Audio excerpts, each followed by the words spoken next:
It's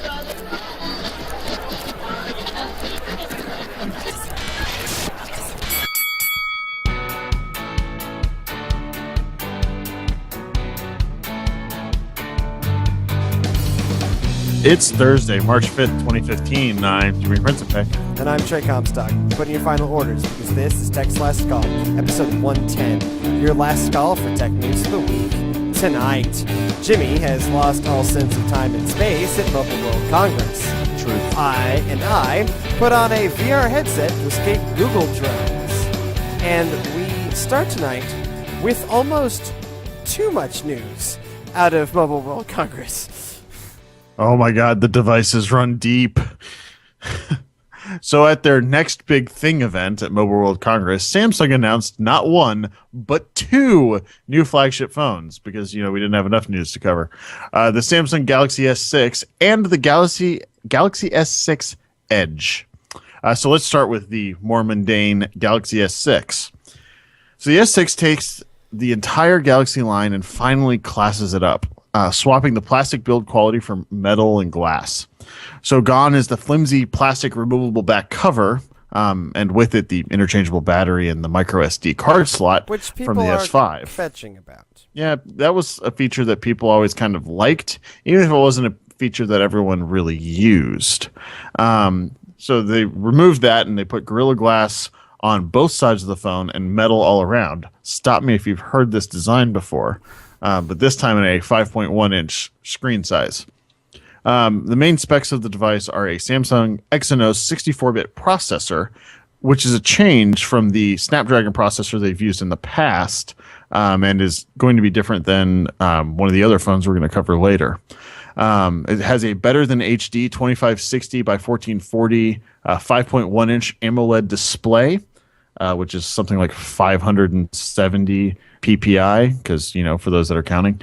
A 16 megapixel f1.9 camera with optical image stabilization, very similar to that on the Note 4, just with a slightly brighter aperture. And built-in wireless charging.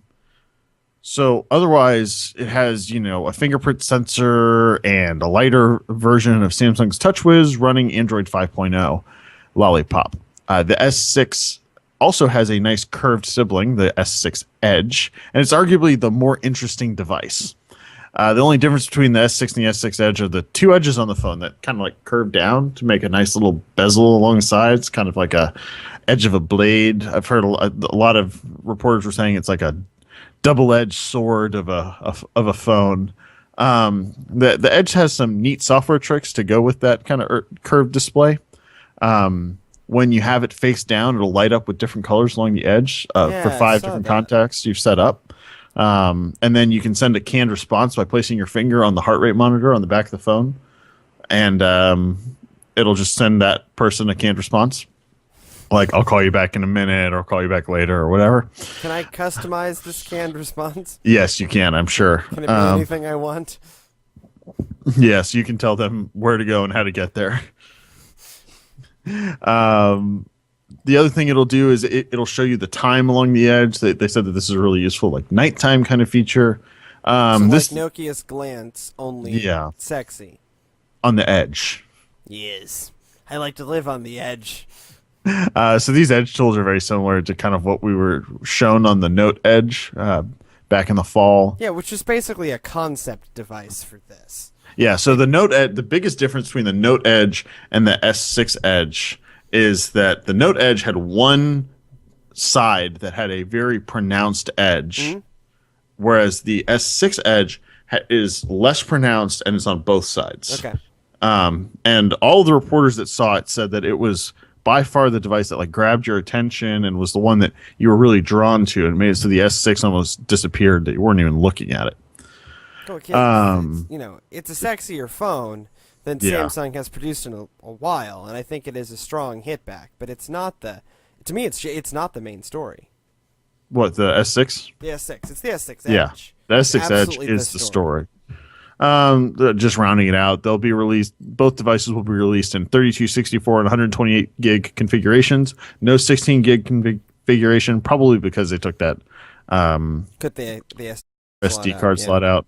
And it's going to be available in sapphire black, white, pearl, platinum gold, and then a special color for each. An emerald green color for the S6 Edge, which looks very, very. Want It's that like phone. it's a dark. It's tray green. Yeah. Um, Those of you not familiar with Trey Green, look up the Galaxy S6 Edge in Emerald, and that is exactly what everything I buy is. well, and it's that blue that I like so much. That midnight blue Yep. for the S6. Yep. They also don't have the water resistance that the S5 did. That they included kind of Yeah, as it's a basis. they'll produce an S6 Active. Yeah, like they most used, like they likely. did with the S4 and the S3. So Trey, did Samsung do enough with their newest generation of smartphone to reassert their dominance in the Android market and legitimately challenge Apple? Yes and no. I mean, I think they do in terms of design. This is the first Samsung product that I go, huh? Now they did something there. Right? I bash Samsung all the time, right? Which is why I have some credibility. If this were a Microsoft product, I would have no credibility. But since this is a Samsung We can product, bash Microsoft's products that they announced. yeah, they're not even in the rundown, which tells you everything you need to know about what Microsoft announced. Dear Microsoft, I want a high-end phone, not a mid-range Microsoft, phone. like these again. the bigger mid-range phone is cool, but whatever.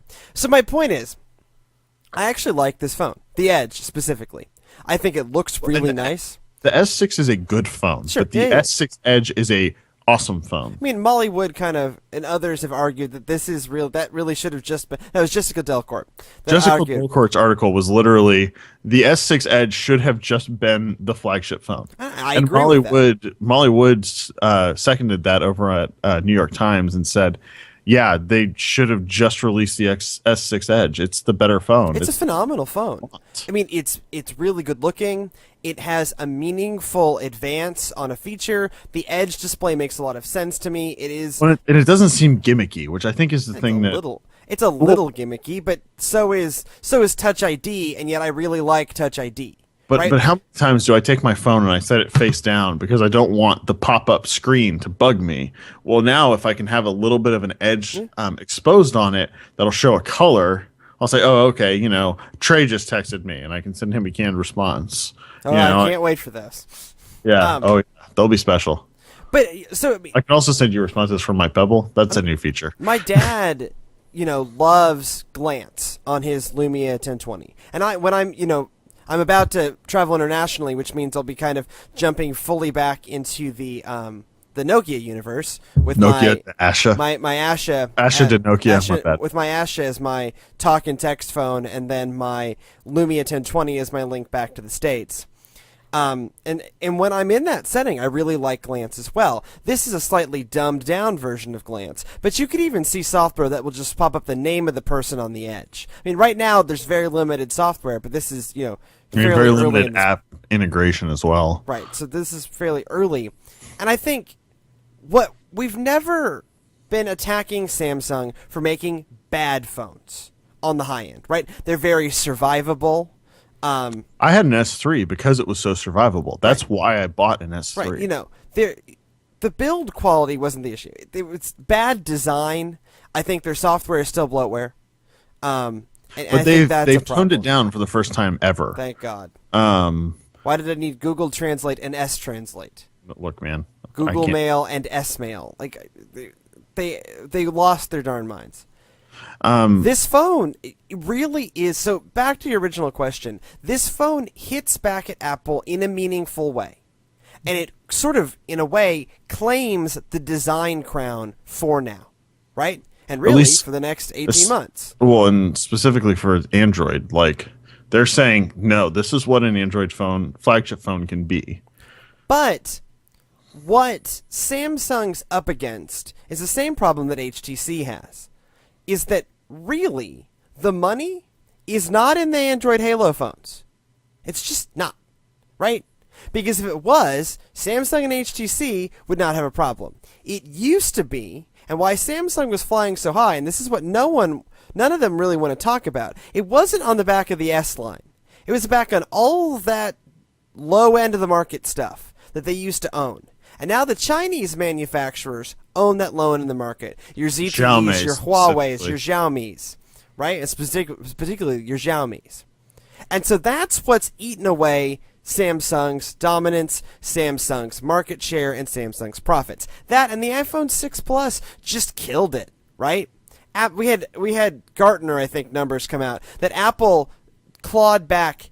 Samsung lost 10% of market share in the fourth quarter of last year. They went from 29% of the market in the previous year before that, to 19% of the market in Q4 2014. Now, they finished the year out still with 30% of the market. But that year over year is telling. That year over year is telling of how well the iPhone 6 Plus did for Apple. And how well the low end did for everyone else. Right. Samsung's challenge isn't actually to fight back against Apple. That's a dumb fight. This phone does that. Well, I would think say that I think commercially this phone's a bad bet. I think in terms of design and really like throwing it down and showing you what an Android smartphone can be, I think this thing's phenomenal. I think if you are looking for a high-end Android phone, assuming that the reviews match this release, I think the Galaxy S6 Edge is just the way to go. Well, and the other thing is that, and speaking of the release, okay, so I left it out. I think April 10th is the targeted release date, and they may revise that. Yeah, it's going to be later than that. No, because I think that's when the Apple Watch is coming. Maybe that's where I saw it. I think it's the same week as the Apple Watch. It is the same week as the Apple Watch. Oh, God bless us. But God bless us, everyone. So the S6 32 gig version is going to be released for $200. The real question, though, that everyone has is, what's the S6 Edge going to cost? The same. My bet it's the same price bump as the iPhone or the iPhone 6 Plus, right? $100. See, but you can't do that because the Note 4 is that price bump. So that's where Samsung's pricing structure is. I think that they're going to go for the Note. But I think that they're going to go for the middle spot, the 250. Sure. Because let me put it this way. I was having a conversation with one of my coworkers that kind of keeps up with these sorts of things. And he said, "Oh, did you see what Samsung announced?" I said, "Yeah, the S6 Edge looks really good." He's like, "Yeah, I don't know how much it's going to cost though." I was like, "Yeah, how much more would you pay?" He's like, "I mean, no more than $50." And that seems to kind of be the $50 is the most that someone will pay just because it's a cool idea. If it's more than that, I don't think they're going to get the uptick that they really need. Sure. But I don't think, full stop, I don't think they're actually going to get the uptick. I think they'll get it in the United States. I think they'll get it in Korea, obviously. I think they'll get it among a certain brand of consumer in China. This will do well in Europe. But that, it's more that's for not that. where the money is in Android. It's for the marketing buzz around the Samsung name. And that's the whole purpose of all of these hero phones. And that's actually what Microsoft's biggest problem is. Mm-hmm. Right now, they're just identified by, cheap junk. No, they're not. But the thing is, they're not junk. They're not cheap, junk. Adequate devices. Right. Just like the Xiaomi's aren't junk. Right. The mid-range and the low end of the market is no longer 3 years ago Drek. They're new phones. That stuff was so bad. Wait, they're so bad. It's not like that anymore. I mean, you're using a mid-range phone now from last year. Yeah, no, I am actually using last year's mid-range. They're not Drek anymore. And it's a decent phone. The processors have gotten cheap enough that it's all right. Well, like we discussed on T4 this week. It's not as bad. Yeah, so transitioning to not as bad, talk to me about the HTC. Yeah, so in other flagship news, HTC announced the newest iteration in its one line of smartphones called the HTC One M9. The phone looks like the same as last year's model, the M8, with a very, very slight modifications to the body, but so much so that only if you put the two next to each other, you're going to be able to tell. There's a slight two-tone on the body that I couldn't see from the pictures, but the journalists tell me it's there, so I'm just going to believe them. It's like a very, very faint, slight difference just to define the edge between the back and the side of the phone. So they maintained the 1920 by 1080 5-inch screen and the aluminum body from last year. Okay. The one that's been around since the original HTC One. 2 years ago. Yeah. Which is a great great device. Don't get me wrong. So why change it? Because it's still a beautiful device. It's still one of the most beautiful Android devices out there. Yeah, but up until the release of the Galaxy 6 Edge, that wasn't saying much. That's true. Well, It just wasn't. yeah, it was leaps and bounds better than anything else that got released last year as far as the look of the thing Right. from Android. So the main major upgrades are it has a new processor. So like this is a new phone for anyone that's wondering. I'm looking at you, Jeff Bakalar. Um, Yeah. this is a new phone. It has a Qualcomm Snapdragon 810, which is going to be the processor that all of the hero phones on the Android side are going to have, Except for Samsung, which was except for the running Samsung. its own Exynos. Oh, and I'll come back around to Samsung in a second. And the HTC phone also has new cameras. So they've ditched the ultra pixel sensor on the rear camera. But they haven't ditched it entirely. They haven't. They only ditched it on the rear camera. And they went with a 20 megapixel Sony sensor on the back. Okay. And they're using the ultra pixel in a 5 megapixel camera on the front, very similar to the HTC Desire, I think it is, that has the it's the selfie phone that has the Yes. 13 megapixel camera, ultra pixel camera on the front, kind of channeling that same idea. And it's giving you that little bit of a wide angle to get that extra bit of scenery for your selfies while you're driving. I'm looking at you, all of you that are driving and taking selfies. Now, CNET did a test with the 20 megapixel camera in Barcelona, and they were kind of surprised. Specifically, Scott Stein was kind of surprised at the issues that the camera had with white balance and exposure, finding that in many situations the images were blurry or blown out, and a lot of examples were posted in that article. Now, there's a big caveat to all of that, in that none of the software was final. The hardware was final, but none of the software was. And most of those issues appear to be as a result of the actual internal image processing on the phone, Which not can because of be the actual hardware. Yeah, and that's something that even the Nexus 5, it took about 3 to 6 months after the phone was released for Google to finally say, okay, we figured out the software, you're good to go. Yeah, but frankly, that's not acceptable in the market.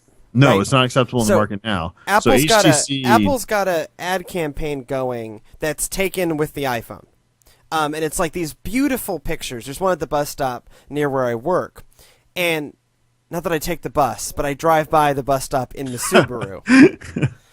Don't misunderstand me. But there's one by the bus stop where I work, and it's this beautiful picture of like a dog or cat or something, of a pet, and it's it's a full poster size black and white, looks phenomenal. It's a very nice photo, and it just all it says is at the bottom is taken with the iPhone. well, and So this you is can't something ship with a half baked camera. right. Well, and that's something that the early Lumia phones really stressed, was because Nokia had very good image processing Yeah. for smartphones. So they were able to deliver some of the best smartphone pictures, even with not the best sensors and not the best lenses. They could really do some amazing things. And they still can. But my point is, It's not. Oh yeah, and this HTC, was their chance. HTC is not in a good position here, right? No. Because Samsung's really clawing back some of that high-end prestige.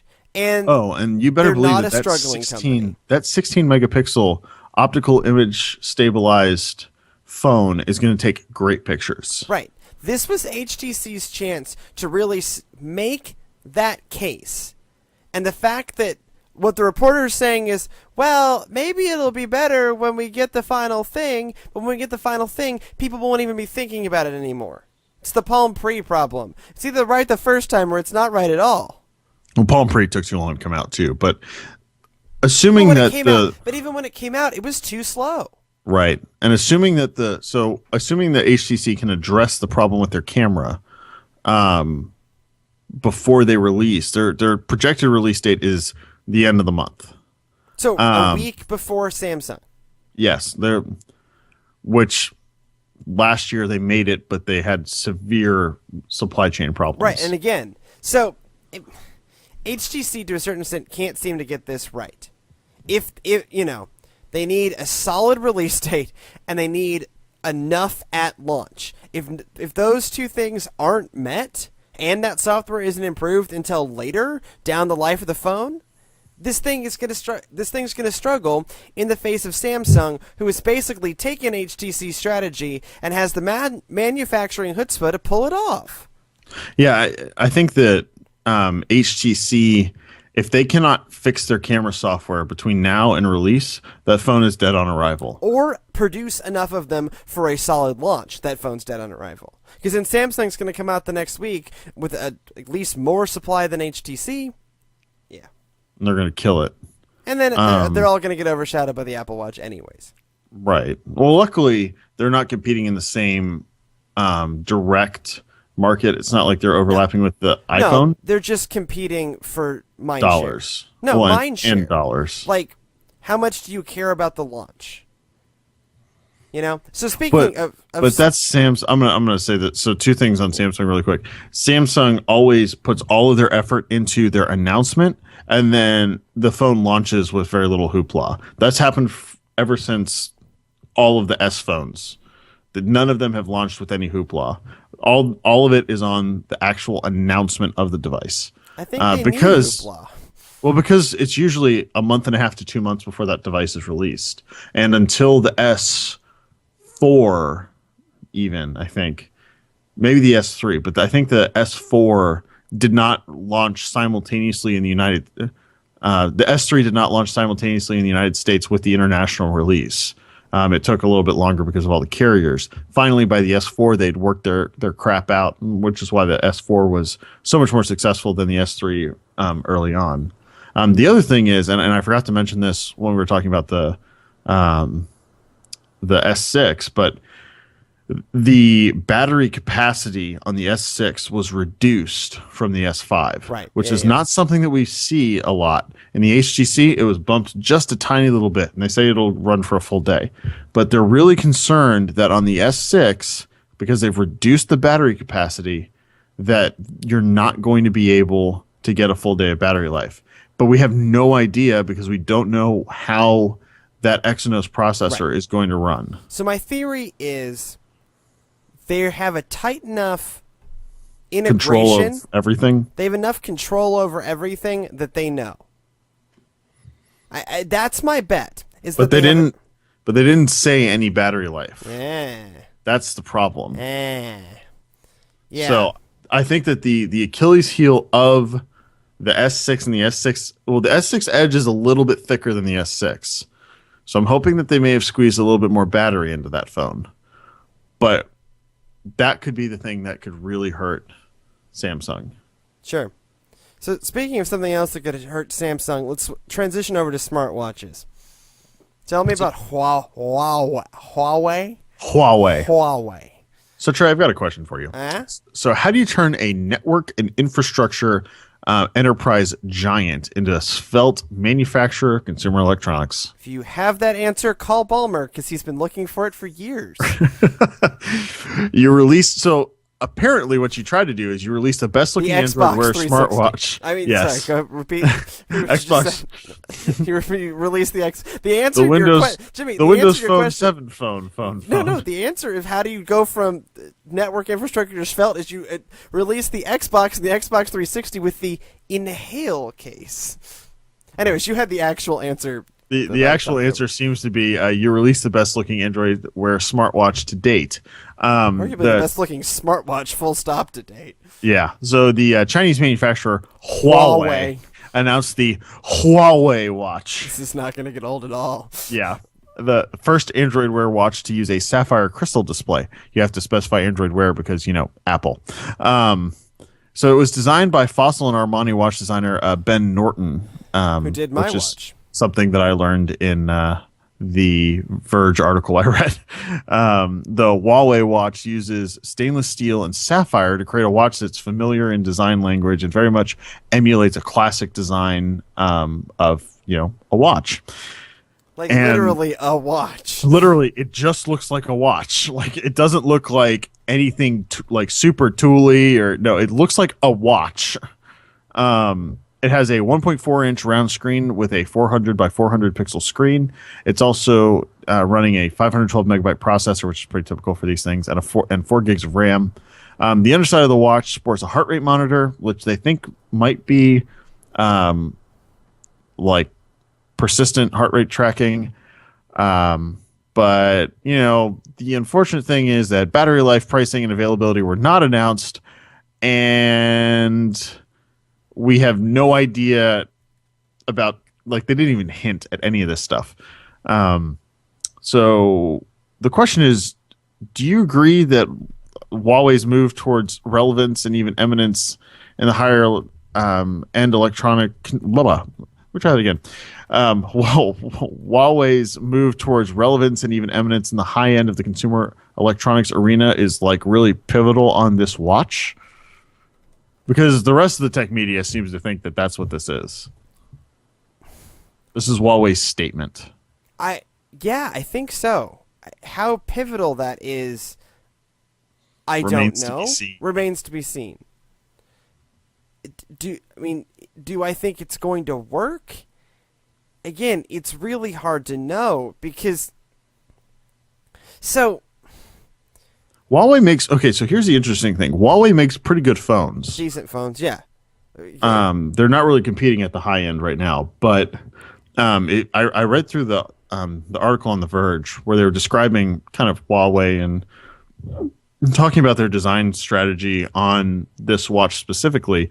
And kind of what they talked about is that Huawei wants to be basically the Samsung of China.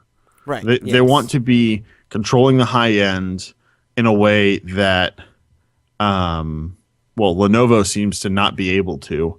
And Xiaomi is really going for the bottom end of the market.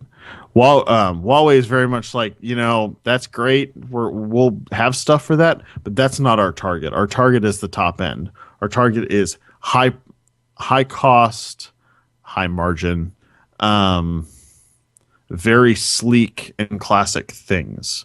Yes. And that's when you talk in their interview with both the Huawei, I want to say he was either the CEO or the vice president of products.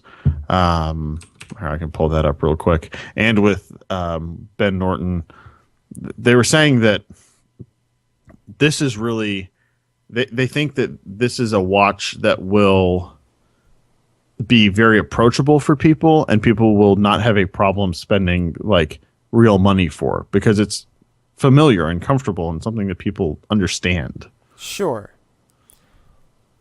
The issue is, for me, somewhat is not this watch, but Huawei as a brand. So it's Richard Yu, the CEO of Huawei's consumer division, is who they had the interview with. Is Huawei a prestigious enough brand for this watch to have an impact? Or are people going to say, here, it's a Huawei, and they'll go, hey, who is that? What is that? Don't they make those cheap, like the... Right now, I don't think that Huawei has any brand identity in the United States, though. Not except really. Except to be that company the U.S. government doesn't trust and won't let us buy routers from. Well, that's true. I mean, if that you want to talk about but the majority of consumers are not going to know that. Probably not. But again, the majority wearables, of consumers don't know what Cisco does. Okay, there are plenty of pretty things that don't get bought because they don't have the brand behind it, and plenty of ugly things that do get bought because they do have the brand behind it. We're going to talk about G-Shocks. We're going to talk about G-Shocks here in a minute, and that is generally speaking my opinion. Okay, that they're beautiful and everyone should buy them. No, that they're ugly and they're sold because of branding. But my point is, this is jewelry now. And so the name on it, in some ways, matters. And I think Apple benefits from this a lot. Apple produces it, and we just assume that means it looks good. And it doesn't always. Some of these things are... I'm not completely sold on the Apple Watch, I'll be honest. The iPhone 3G as well is not very good looking.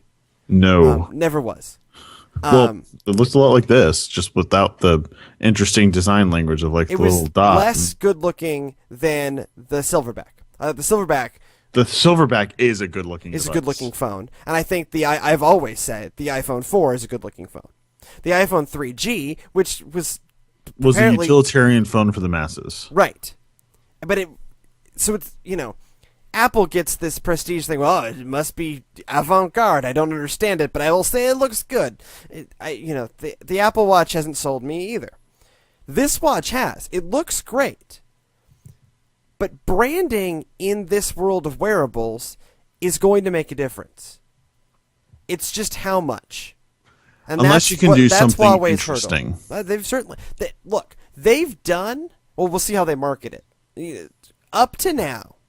Price and battery life will be two things that'll help with this as well. That's for all of them.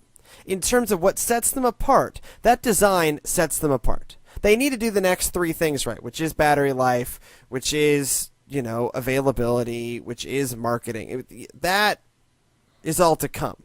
But in terms of what we know now, this looks phenomenal. We'll see.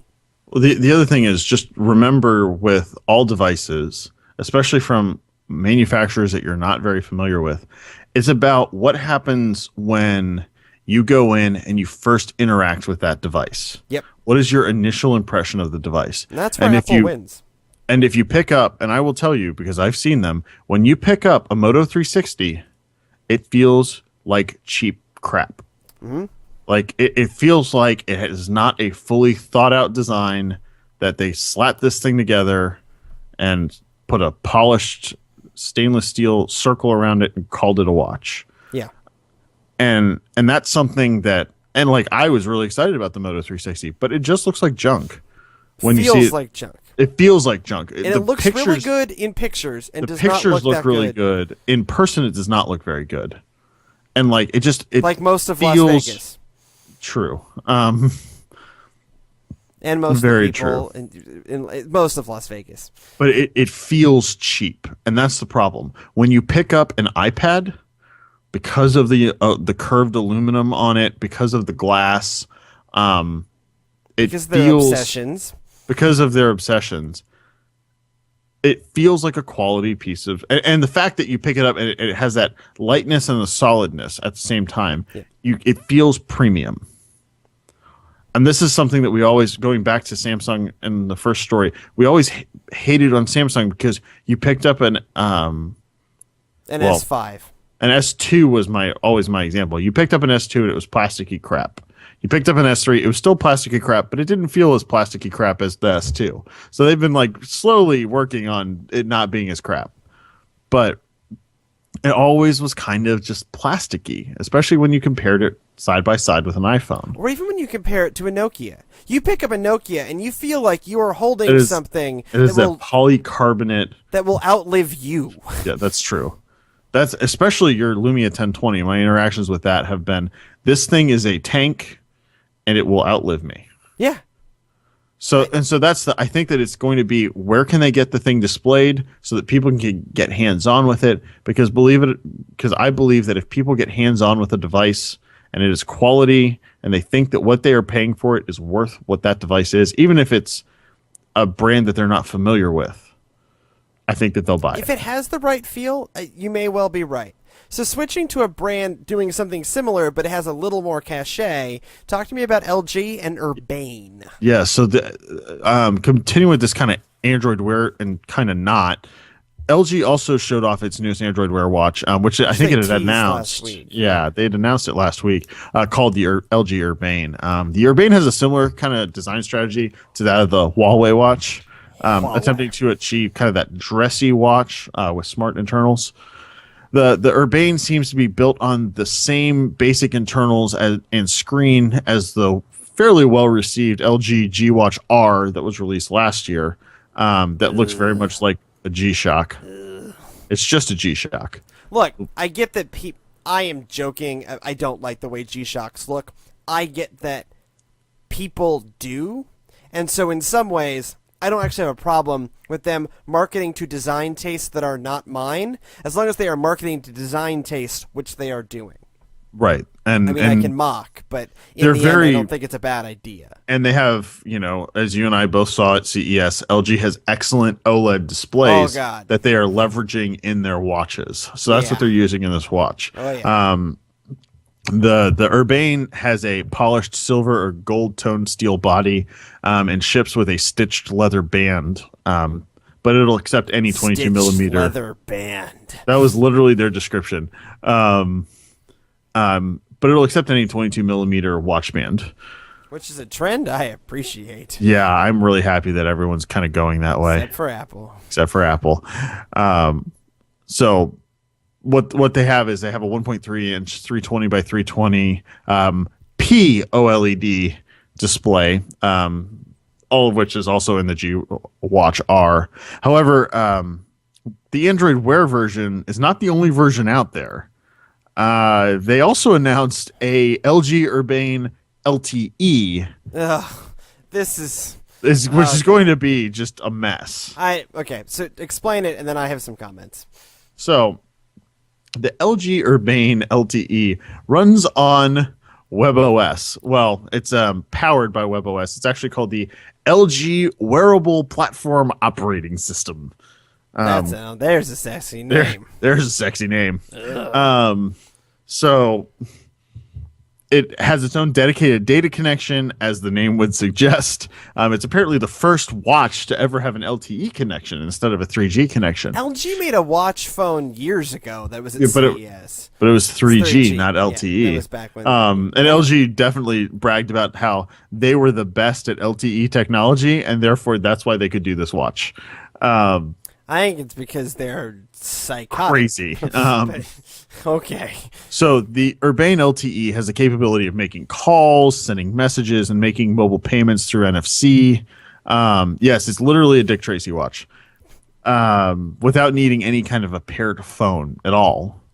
So it is a phone. It is a phone. So to accomplish this, Urbane LTE on my wrist needs lots of battery life. And it has it with a 700 milliamp hour battery compared to the 410 milliamp hour in the Android Wear version, which results in a much thicker and kind of wider device. And the LTE version, unlike the Android Wear, which is much more about being very sleek and looking like a stout but modern timepiece. It's like a kind of sports watch. It has that kind of a look, like sure, yeah.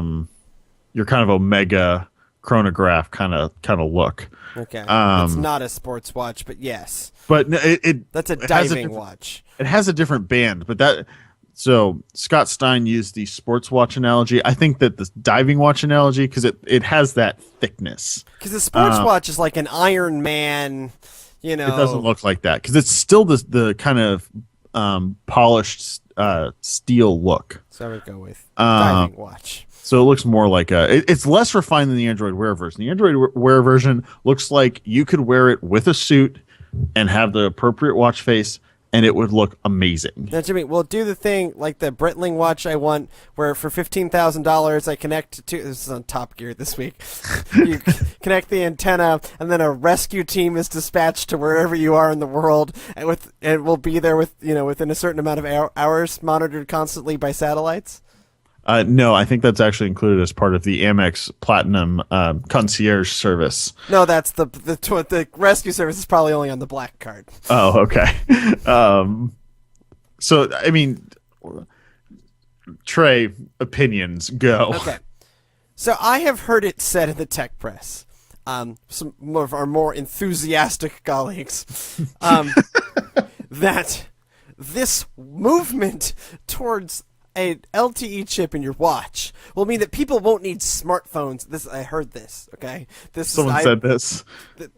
This was on Mike Elgin's show. I will not. I think it may have actually been Mike. I don't remember, but this was on Mike Elgin's show. That people won't need smartphones. What they'll need are watches with LTE and 7-inch tablets. So here's the problem: you could have two devices. Or you can have one device. Or you can have one device. I'm going to go with I'd rather have one device. And this is coming from a weird tech world where no one makes phone calls anymore, which is not my reality. Which I is make not phone calls normal people's realities. all the time. As do I. Or I'm FaceTime Actually, calls. this is a slight aside.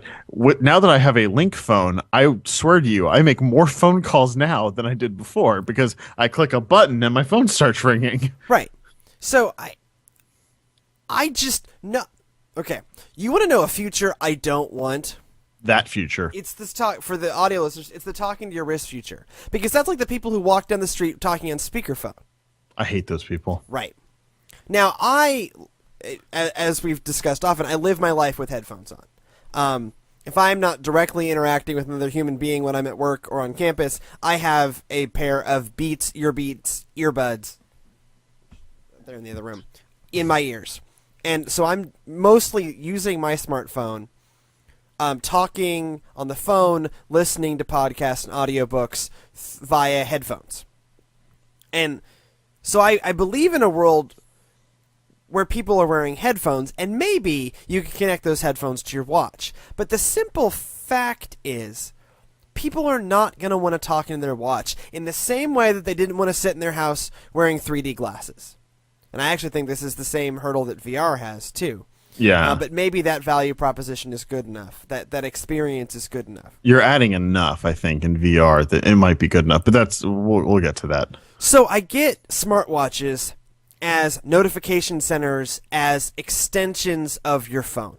That makes sense. That you have this processor and bigger screen that's in your pocket, and then you have this smaller screen that does just enough. That's really the size of what your phone screen used to be.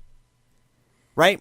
Well, remember the flip phones that had the screen Right, that's what I mean. on the outside? Those are kind of the size of that. And so it's those basic notifications like we used to do on the exterior screens of my Moto Razr, right? Right. It is that kind of thing.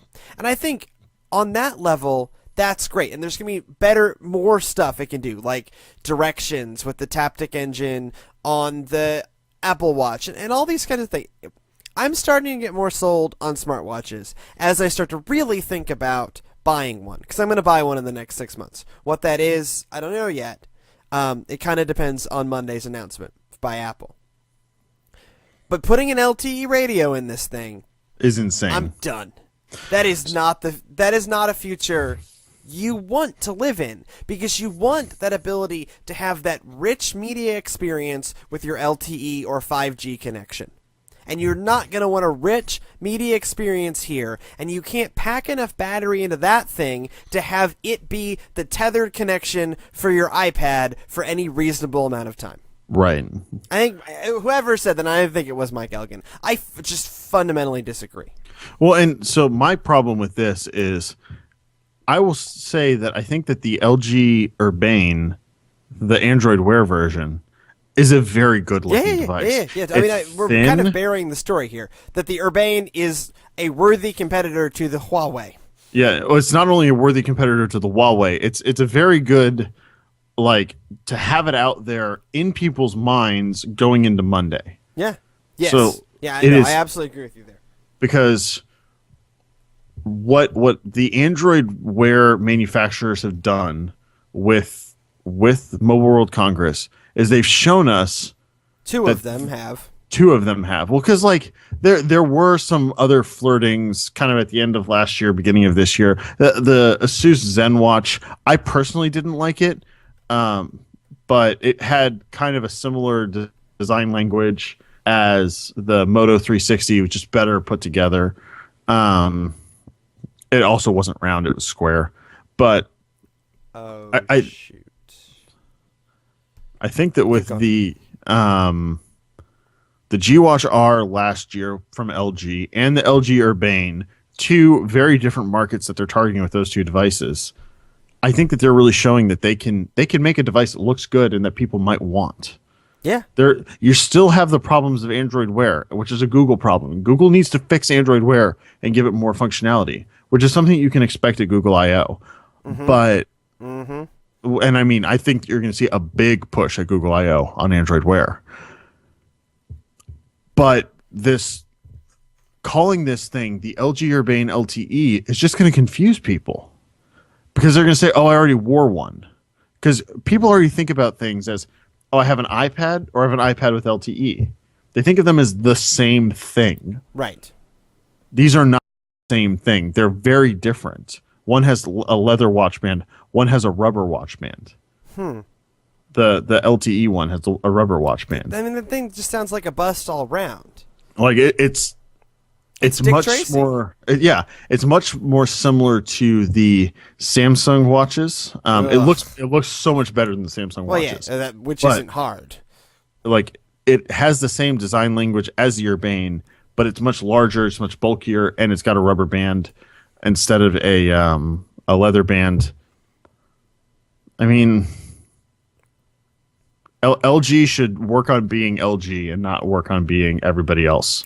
But I think I think what's And I think crazy part of about this this is LG. is the reality is the LTE watch is LG being LG. Well, okay, this and isn't the the other first thing- time they've tried this dumb idea. The other thing is that this is very much targeted at the Korean market. They even said that. They're like, this thing is designed to run on Korean Maybe. cell networks. They're working out the deals with the Korean carriers.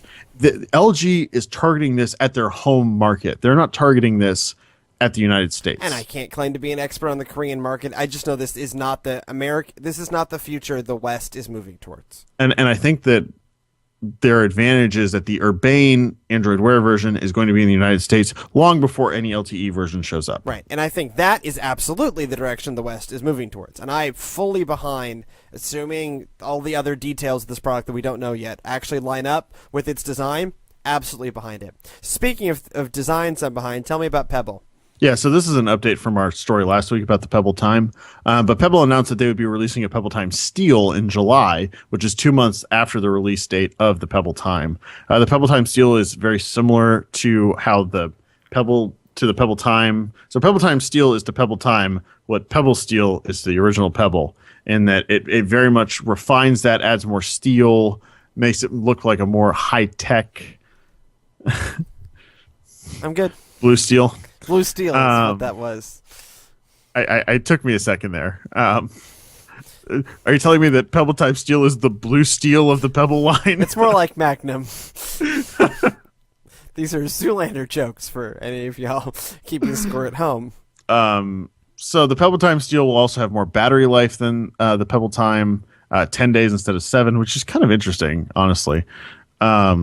I think that's because people buying the steel, like myself, use them more than those buying just the regular Pebble.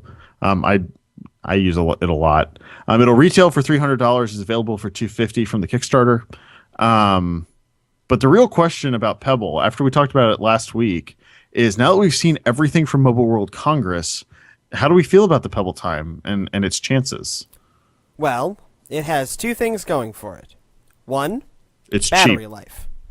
It's not cheap. $250 is not cheap. No. The Pebble Time. Pebble Time, generally, yeah, it's cheaper. It's cheap. So three things then. Price, battery life, on iPhone. Well, Okay? So between all of those three things, it's certainly going to be the cheaper of the two major smartwatch options on Apple. Which, I get that doesn't make a difference directly competing with the Android Wear watches, but in terms of just selling units, that matters. And it still has that core battery life up. which is the thing that I And think. its software sounds pretty darn cool. Yeah, it's got a great idea, and it's got a good. It's got color Right. screen, and apparently, and I did a little bit more research on the Pebble Steel or Pebble Time this week. Apparently, the color e-ink that they're using has a better refresh rate. And looks cleaner than the Mirasol screens. Oh, wow. So I thought it was Mirasol. That's even better. Okay. No, they're using a different technology. God only knows what technology they're using, but apparently it works really, really well. Sweet. Because all the hands-on at Mobile World Congress basically said, "No, this thing's legit. Like they really worked on this because they missed their target release. Most likely, they probably wanted to release." Announce at CES, release at the end of January. They missed it, but I bet it was because they were trying to make sure that everything was right. Sure. I think for Pebble, I didn't see anything at Mobile World Congress that is like, this knocks it out of the water. It's going to fill the same niche it's always filled. cheaper, cross-platform, good battery life. And that's held it in good stead up until now. Some of it's because it's, competition has essentially been hitting itself in the head with its own foot up until this point. Absolutely. That has been dreck. And now there are 3 things on the horizon that I argue aren't dreck. The Urbane, the Huawei, and the Apple Watch. None of those products appear to be dreck. None of those products also appear to be cheap. Right. And so that's why I think, that's that niche, Pebble's value proposition. And none of those are going to get 10-day battery life. No. Right. So I think there's still a value proposition for Pebble. I think theirs has always been a hard road to hoe. And we've always kind of known that it was a hard road for them. So we'll see. I think their future is always tenuous. I think they were smart to do their Kickstarter last week, right? And like we said, it was smart to time it the way they did. I think they've made enough money that they're going to be able to make this device, put it out, and see where their chips fall. And for me, I'm either going to buy unless something else gets announced that's cross-platform. Like if for some reason the Urbane is cross-platform, I'm in a quandary. But assuming it won't be, I'm either going to get an Apple Watch or a Pebble Time Steel. And all of that depends on Apple. It's Apple's move. I know what the Pebble is, and I really like it. I'm not absolutely in love with it, but I think it's absolutely the best smartwatch currently available for iPhone. The Apple Watch currently is not blowing me away, either design-wise. I don't think it's ugly, but I don't think it's tremendously beautiful. I think it actually kind of looks like a Pebble Steel. It's a larger Pebble Steel. It's a larger Pebble Steel in many with ways. It's got a better screen and everything else. Yes, thank you. But just in terms of industrial design. Yeah. It doesn't blow me away, but it also doesn't, sink my battleship. I need to see it in person. Its software proposition and get more arguments, or more information from it as far as what this thing does and how it works. Because right now it looks we have an idea. Looks like a kludgy mess. Yeah. So speaking of things that were once kludgy mess, by the way, speaking of kludgy messes, the MacBook Pro crashed. So we're running on single backup. So thank you for that, Apple. You're really helping me. So we're running on Dell. Thank you, Dell. Yeah, we're running solely on the Dell. This is, by the way, why we have 2 systems of recording, and why I've always insisted on separating out 2 recording computers. Can we make this the show title? Apple Saved by Dell. Apple Saved by Dell. Yeah, it has nothing to do with anything, but it's absolutely true. Apple Saved by Dell, because it's just got this notification. Oh no, it's down. Screw you. You're supposed to be the stable computer. You're the computer that's doing the least. So bad. So speaking of things that are doing the least but have the most potential, tell me about virtual reality. Yeah. So there's actually some surprising news at a Mobile World Congress in an area that we didn't expect. HTC and Valve, the game designer of Half-Life 2 and the Steam Store fame, are teaming up to make a virtual reality headset called, as far as I can tell, and this is not a settled issue, the HTC Revive. Okay? You will hear people say Vibe, but that can't be how it's said. Because it is V-I-V-E. And if you put the re in front of it, I believe they are trying to go with a slight joke of the Revive. Anyways, there have been rumors that Valve was going to jump into the VR hardware game for a while, and this seems to be the fulfillment of that. This is a high-end headset that hooks up to a PC, unlike the Samsung Oculus partnership, which is merely based on smartphones. The specs are a little iffy with all of these things. They talk about it has a 1200 by 1080 per eye resolution and a refresh rate of 90 hertz, which means it's not bad. In some ways, it looks physically like an Oculus, but it has these little... And then it covers your eyes. And then it covers your eyes, unlike HoloLens. But it also, it's that kind of same color plastic, that same basic shape. But it has these little indents all over the surface with lenses in them. And they are for its real party trick. Spatial tracking on a 5-meter radius. So you can walk around the room with this thing on your eyes, which you think would probably kill you, except... so the dev unit uses lasers to place you in space. The consumer version will use IR, because apparently people don't want friggin' lasers. That's it, Scott. Why am I stealing jokes from Scott Stein? Which is what I just did. People don't want lasers in their house. I'm sorry, Scott. Your joke wasn't that good. I want lasers in my house. And if you get near a wall, the wall will show up in your headset. Oh, that's cool. And so, and actually, apparently, it's pretty accurate. So that, like, when you reach out and touch, the wall is where you think it is. And so you just sort of see it as like a vector diagram or an object show up in game, like, hey, dude, you're about to walk into the wall. And that's so you can actually smart. walk around with this thing. And you can do that with Oculus, but it was like a 2 foot by 2 foot. It was very small. This is 15-foot radius. You're talking that's about, pretty big. You know, realistically usable to get up and walk around with this thing. So they've also, the other real trick with this is its controller. So this is Valve, and they've been working on the Steam controller for a long time. So Valve has made a VR-focused version of its Steam controller that essentially breaks the Steam controller in half and puts like motion control and triggers in each hand. Oh, wow. The idea is to create something that is both flexible and feels natural. And the reviewers seem to agree so far.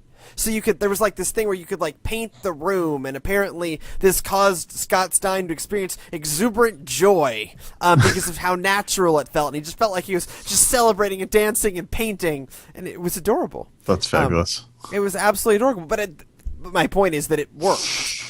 And for their final trick, Valve and HTC stated that they will beat the other premium headset makers to market.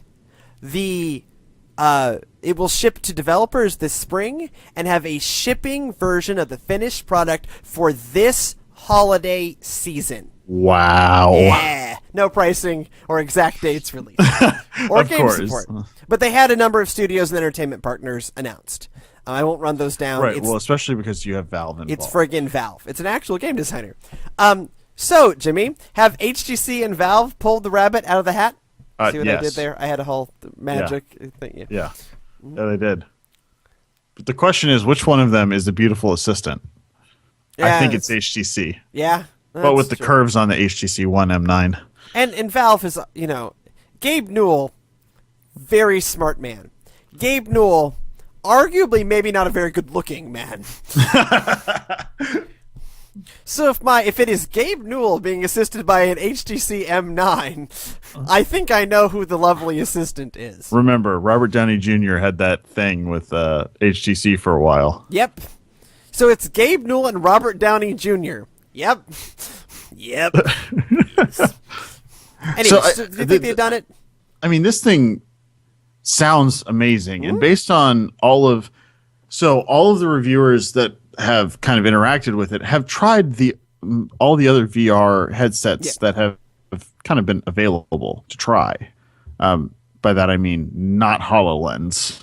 Well, I mean, people have tried HoloLens, and this is not like HoloLens. This isn't HoloLens, right? HoloLens it's a different is AR. thing. It's not designed to do the same thing. Right, and people keep talking about AR and VR converging, and no, maybe. But I think AR ends up in my Ray-Bans. VR still remains Johnny Quest from the 90s. And maybe, and this is kind of the argument that maybe Johnny Quest from the 90s is really what we wanted all along. It's certainly, I periodically go back and watch Johnny. It's on Amazon Instant Streaming. Okay. It was a great show. So, I mean, I think that they've one-upped Oculus in a big way, and Oculus is going to have to show some serious... Because Oculus has kind of been dawdling in the market. They haven't really felt like they've needed to get out there and do anything with it. No, they've actually been deliberately moving slow. In fact, they had their CEO, I think, one of their chief head executives kind of said, oh, no, we need to make sure we're taking VR slowly to make sure we get it right so it doesn't end up like the 90s. Because in the 90s, Dactyl Nightmare was just not going to sell this thing. That was the VR game at the time. And one of the press comments that I heard was, well, yeah, they would say that. They're behind. They would say they need to take it deliberately. They're about to get scooped in this market that in some ways they created. Yeah, so they created this market. They were definitely the first. Well, and in a big way, Oculus kind of got their money, right? So Oculus got purchased by Facebook. Sure. So they have made it. But I think that this Valve... But they could still lose it. Right. No, I think that this Valve Steam or this Valve HTC partnership is something that I certainly didn't see coming. I didn't see the partnership with HTC. I kind of knew Valve was working on something. Right. Well, and this is I'm looking at this list less from a Valve perspective. Of course, Valve was working on something, but I didn't think that their partner was going to be HTC. Well, in the same way, Oculus partners with Samsung. They need a hardware person. But I think that the thing with HTC, ironically, after we bashed their cameras a bit, is that HTC has been trying to kind of focus on camera tech on their phones in kind of a somewhat interesting way. And because of the fact that there are cameras mounted on the outside of this thing, what do you think? Maybe they're ultra pixel? I mean, no. I mean, it's not. They're cameras. No, they're optical sensors, which I get that's a camera, but it's not. It's not designed to do the same thing. HTC knows how to build a good device. That's never been their problem. HTC their problem has been always marketing their devices. Yeah, no. HTC has always been able to build a good device. They've never had a problem with building it. They've only had a problem marketing it. As far as everyone's use of this device at Mobile World Congress has been like just astonishment at how good it is. Yeah. Also, they teased Portal 3 as part of their demo. Well, it's always nice to cheat. What like they that. should have been doing was teasing Half-Life 3. Valve, make Half-Life 3. We need it already. There's a Twitter feed that says, is Half-Life feed out yet or not? And every day it just says no. Anyways. So yeah, we'll just have to see when those developer kits get sent out and what developers think of it. Because I bet you when developer kits get sent out, a bunch of journalists are going to get their hands on them and try to do as much as they can with them and see kind of what the limitations of the device are. But I think so much of that is dependent on this. It's the chicken and egg problem. In some ways, Oculus isn't wrong. Where's the software? But that's why the HTC Valve is the answer, because Valve can create the engine to do it. And they also announced a new version of their engine at GDC. So the Game Developers Conference is going on at the same time. And so Source 2 is the... And that it's going to be free, I think, right, was the other thing. Free, just like Unreal. Unreal Engine, free. Which also went free this week. Yeah, that was a big deal, too. Yep. But I think that with HTC making the hardware and Valve backing it up with software and games and providing support... in the sense of they've created an engine that can do it, I think that you'll see a lot of things developed for the Vive as opposed to the Oculus, just because... Well, my hope is that it doesn't matter. Right. That Oculus will sign on to Valve's operating system. So Valve's basically created the open operating system for VR. Oh, and my Valve hope is will that very Oculus happily... on Valve board will with very it. happily be like, hey, Oculus, you want to use our software too? That's fine. Because Valve wants to sell games. Valve wants to sell games. It's just like Google wants to sell your information, Valve wants to sell games. And I think this is a good way to do it. Now, Valve has done a very poor job of this on their Steam boxes. Which are coming in November, by the way. Right. But Valve has a lot to prove. Because the first go of Steam boxes were tripe. Overpriced. None of these games run on Linux, so doesn't matter. They need to prove that they can actually take a hardware product and build an ecosystem for it, which they've never done. And Oculus is none of these people have ever done it. But that's actually a very difficult trick to pull off. The conspiracy theorist in me says, okay, you want to really sell this thing? Here's what you do.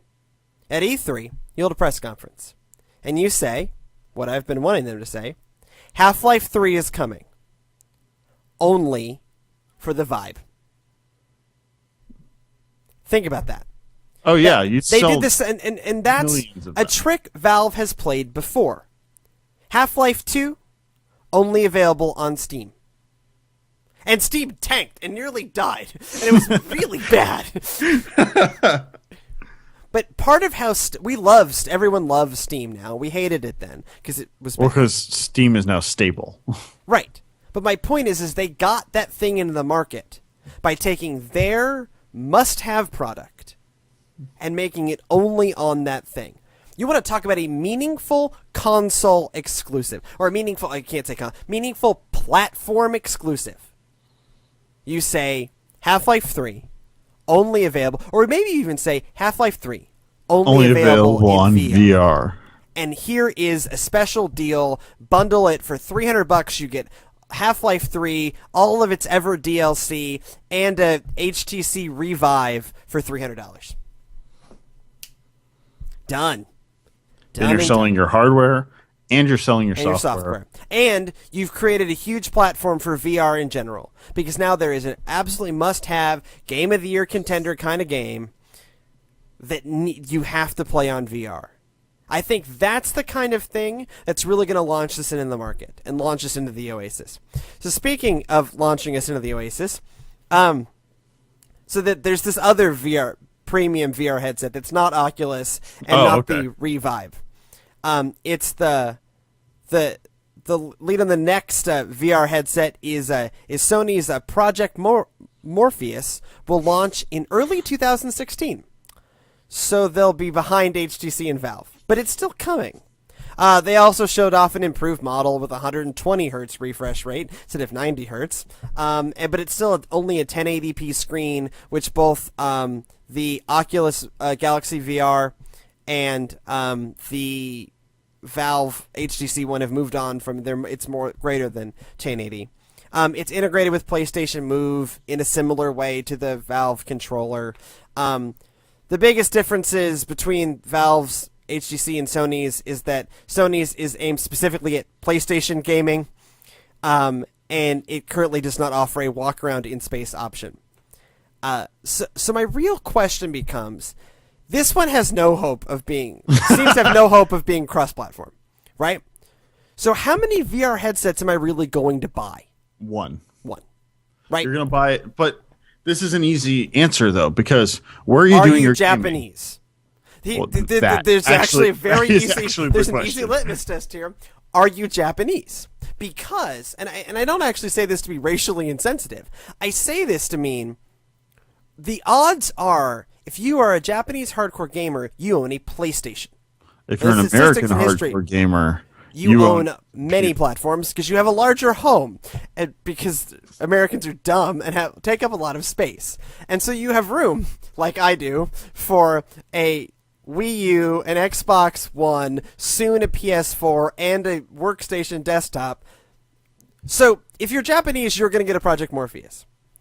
If you're American or Western, certainly if you're European, where, in some ways PC gaming reigns supreme, I don't think you get a Project Morpheus, because I don't think you want more than one of these things. Yeah, no, I think you're right.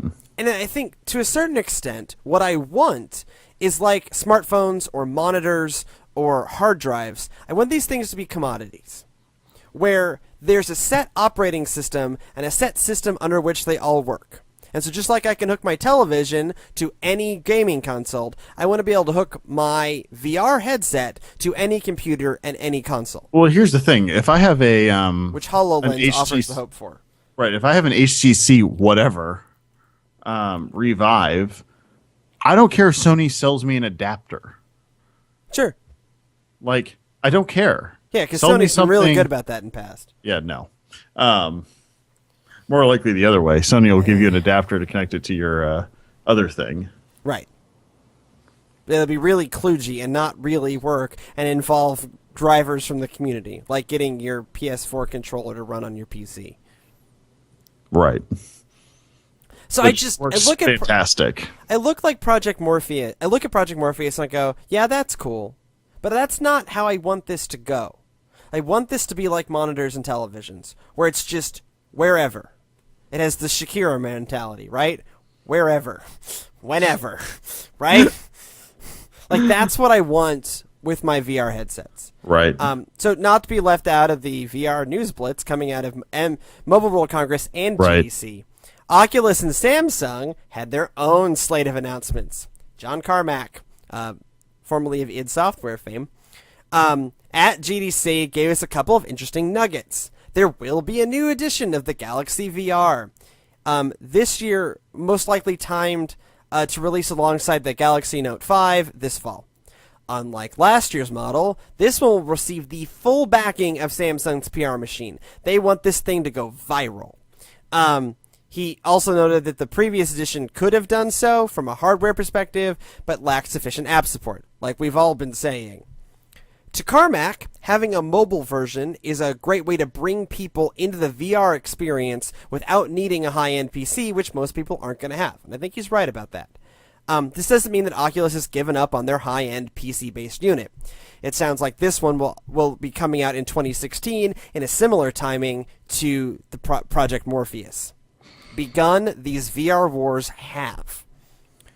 Does the mobile unit attract you at all? Does the idea of just being able to drop your cell phone into a thing, does that look like a product you want? No. Why not? Well, because you can show it off to your friends, because I think that's Carmack. Key value. He actually says the key value of Galaxy VR is you can show it off to your friends. Okay, I guess there is an argument there. No, there's not, but yes. Well, that in the sense that if that's your argument, then yeah, okay. You can show it off to your friends, which is why you'd want one. $300. How many friends do you have? Not many. Not enough to make it worth that. Not enough for me to like, hey, do you want to see my Galaxy VR? And I'm in like a tech booth. I might show it to them once, maybe, but that's about it. I mean, I think that the only way that this makes sense is if you're using your Galaxy Note or whatever as a frag box. Like, the frag box analogy to VR would be this kind of mobile, you drop your phone into it thing. So my only argument for the Galaxy VR is airplanes, right? Okay. This would be great. And actually, it's some airline, and I can't remember which one now, is actually having Galaxy VRs in their first class cabin. So you put this thing on, and then you're in VR for your whole international flight, like that. I think it's like Singapore Air. Yeah, Virgin, some international carrier. May actually be Virgin. I cannot for the life of me remember. It was someone I did not expect. I didn't expect this at all. But I think that's a pretty cool use of Galaxy VR. But that's also pretty limited. I fly international 2-3 times a year, right? And I know other people do more, but that's still a really limited market. Not enough for me to go out and buy it. I'll just, suffer through and try to sleep. But I think that post-apocalyptic bus journeys. Yeah. Read Ready Player One. There's a scene that is Galaxy VR. I mean, I think that the answer to why you would want this is you already have the screen. Why not? Sure. Yeah. I mean, but the cost proposition has got to be there. Well, and we'll see if they're and the apps guess what? have to be there, if, right? If I'm already taking my phone and slotting it in, I don't want to have to pay for almost the same amount as I would for the dedicated device, just because I get to take it mobile. Because all the power is in my phone. Right. It's not in the actual headset. But also, there's still the content issue. It's great for watching movies on long bus trips, long car trips, long plane trips. Except for, it's easy to get assaulted. Right. On the bus. It's just easy to get assaulted on the bus. Yeah. So, don't wear this on your youth group trip. You'll end up with very strange things drawn on your forehead. If you're lucky, that's all you'll end up with. If you're lucky, that's all you'll end up with. No, I don't find the mobile unit all that attractive. I've always kind of thought that was a weird... That was a solution in search of a problem. Yep. So, speaking of things you might find more attractive, Jimmy, do you like your mobile carrier? They're unoffensive. Okay. do you like Google? Yes. Which do you like better, Google or your mobile carrier? Well, my moral character I like better, but Google actually I think I like better than my mobile carrier. Okay. For most people, I'm willing to bet that Google wins at my survey questions every time. Which is why I'm somewhat excited to hear that Google is becoming more of a mobile carrier in two ways. One, they're going to become an NVMO, basically like Virgin or Freedom Pop, combining access to Sprint, T-Mobile, and Wi-Fi into a limited rollout of their own wireless carrier in the United States. Crazy people. It's kind of awesome. Two, they're going to do it from the stratosphere with Project Titan drones. These are the drones from the company that they bought last April. It's still at the idea stage, but the plan is to have like the Titan drones work hand in hand with the Loom balloons, with Titan serving areas experiencing particular increase in demand, like disaster sites, where Loon balloons being kind of more general, always locked in place. So given these pieces, will you be switching to Google as your carrier? I'm a little afraid that they're going to rain death from above on me with their Titan drones. Not the Loon balloons? The Loon balloons just... So I hear the word loon, and I think Canadians, because they have loons on their dollars. Yep. Loonies, they're called. Yes, actually. Or toonies, depending on who you're talking to. It's a $2 loonie, yeah. So I think the currency Sprint corner. I think the Sprint T-Mobile Wi-Fi thing is probably the most interesting to me. I don't know what Google's smoking on the Project Loon and Project Titan. They have some grand plan that I can't picture, but maybe if they pull it off, I'll go, wow, that was brilliant. So here's the thing. I have been to some of these places where theoretically there is no internet. And the truth is, what might benefit those places is investing in their local carrier networks to build traditional towers. Perhaps, while Loon balloons sounds great, and stratospheric drones beaming down internet sounds like a wonderful thing, the mundane investment in carrier infrastructure may be actually what makes the difference, right? So I'm not convinced that Google's whole plan is just as like the backup for the landline. Like, I'm not convinced that that's not what Google is trying to do with the Loon balloons. And that's certainly what the Titans are. Is that so they've even said that for like that'll be seamless handout with this and domestic carriers for places experiencing unusual need. And I think that their whole thought is that the Loon balloons will provide the mesh network that will make it possible for the Project Titan drones to be deployed wherever they need to be in order to deliver internet to that area by sharing it over the Loon balloon network. So switching back to the NVMO story for a second. The WSJ had a very short piece saying that this may be only available on the Nexus 6 for now and it could launch as soon as this month, end of this month, because they have to tweak the software so much to make the handoff work, because like one's a CDMA carrier, one's a GSM carrier, and one is Wi-Fi. So to make all of those pieces fit together, you need to really do some work on the software end, which I think they can do, but I think they can only do it on their phone. Well, the other thing to remember is that if we go back and talk about the Snapdragon processor, the reason why everyone has the Snapdragon processor is because it supports the CDMA radio as well as the GSM. Right. So that's one of the joys of Qualcomm. That's why everyone's using that Qualcomm chip, because they just throw that chip in there, and as part of the system on a chip, they get the antennas that'll work with everybody, so they don't have to worry about it. We don't have this problem anymore of, it comes to AT&T, but it doesn't come to Verizon and Sprint. So antennas also involve light waves, or waves, which brings us to this week's last call.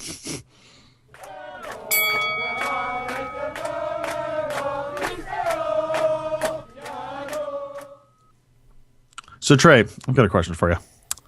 Is light a particle or is it a wave? Yes. Actually, yeah. According to quantum mechanics, it's actually both. And now we have a photograph Actually, it's a to prove field. it. So it's actually a field. And so you get the duality because it's actually a field. Right. You have to really think of all particles not as particles or as waves, but as fields. And so that's how you get the wave-like and the particle-like characters. Yeah, they're fields. That. Yes, they're fields. So this week in an article published in Nature Communications, scientists took an electron microscope and turned it into a laser-charged nanowire. When will this power my dilithium crystal? Yeah, light traveled down the wire in two directions and created a standing wave on the wire that could be captured by the electron microscope. The image that was captured, which can be viewed in the links in the show notes, showed discrete particles forming a wave. So it's basically, the whole stepwise thing where it's a bunch of steps that make a wave. Is basically what it looks like. So according to the TLDR article on The Verge, because I'm lazy, isolating and understanding these quantum particles is kind of one of the major steps towards quantum computing, which is very important to people like the NSA, Google, Microsoft, Apple. But it's the future of big data. It is the future of big data. Well, since they've proved that quantum entanglement works. Yeah. Like. It's like they have to figure all of the pieces out for quantum computing. But I don't know. This is one of those articles where I saw it earlier this week and I was like, that's awesome. So I flagged it for our last call. What do you think about this? It's cool that we can take a picture of it. Yeah, it's cool that we can take a picture of it. I don't think I understand quantum physics enough to really see how this is going to get me somewhere. I'm sure this is helpful. But I'm a theologian, not a physicist. And dear God. Exactly. And dear God, this show has gone on long enough. If you have any feedback, if you want to send Apple some feedback about the state of the MacBook Pro, which is on the floor now, podcast at textlesscall.com, facebook.com/textlesscall, pinterest.com/textlesscall, or at textlesscall on the Twitters. However you find us, we'll be seeing you on the interwebs.